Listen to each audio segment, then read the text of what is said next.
పెద్దిరెడ్డి మిథున్ రెడ్డి లాంటి దోపిడీదారులకి భయపడం. ఎక్కడో కూర్చోబెట్టి మిథున్ రెడ్డి అనే వ్యక్తి చెప్తా ఉన్నాడు ఒకసారి ఢిల్లీలో కనిపించి, ఏదో పెళ్లిలో మాట్లాడుతూ ఉంటే ఎవరో పెళ్లికి వెళ్తే, కేంద్ర మంత్రి పెళ్లికి వెళ్తే ఆయన ఒకటే చెప్తా ఉన్నాడు, మేము మా పీలూరు నియోజకవర్గాలకు కానీ మా వాళ్ళ చిత్తూరు జిల్లాలకు వచ్చి మా నియోజకవర్గాలకు వచ్చి మా అక్కడ ఏళ్లు పెడితే మేము ఊరుకోం, అలాగని మేము ఎవరి జోలికి రామని చెప్తా ఉన్నాడు.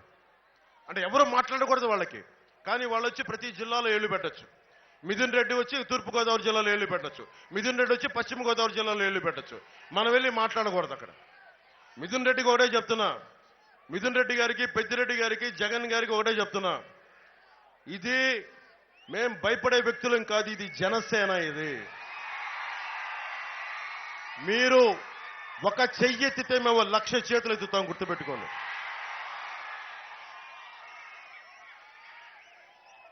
అంతర్వేది రథం పోతే గుడివాళ్ళలో ఒక మంత్రి మాట్లాడతారు, రథం గాలిపోతే ఏమవుద్ది, కొత్త రథం చేయిస్తామంటారు. రథం తాలూకు ప్రాశస్త్యం తెలుసా? ఒక ఒక ఒక ఆలయం తాలూకు ఒక విధి విధానాలు తెలుసా? అంత తేలిగ్గా మాట్లాడచ్చా? అది వాళ్ళు ఇచ్చే గౌరవం. ఇలాంటి దుర్మార్గాలు జరిగితే వెట్టకారం అపహాస్యం చేసే వాళ్ళని చూడండి ఏ స్థాయికి వెళ్ళిపోయారు.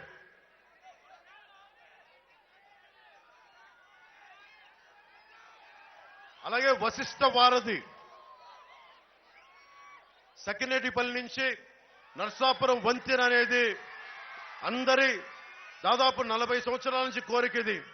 అలాగే ఇందాక హరీష్ గారు చెప్తా ఉన్నారు, కోనసీమలో రైలు కోత వినిపించాలని.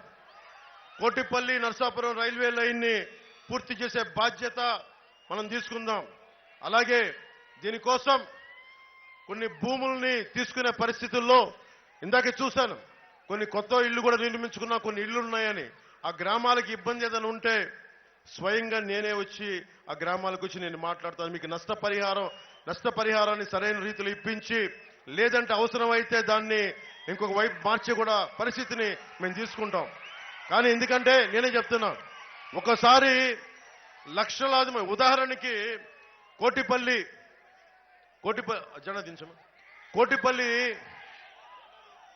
కోటిపల్లి నర్సాపురం రైల్వే లైను చాలా కీలకం. ఇది ఇన్ని లక్షల మంది ప్రజలు ఒక్క రైలు కోత వినిపించాలని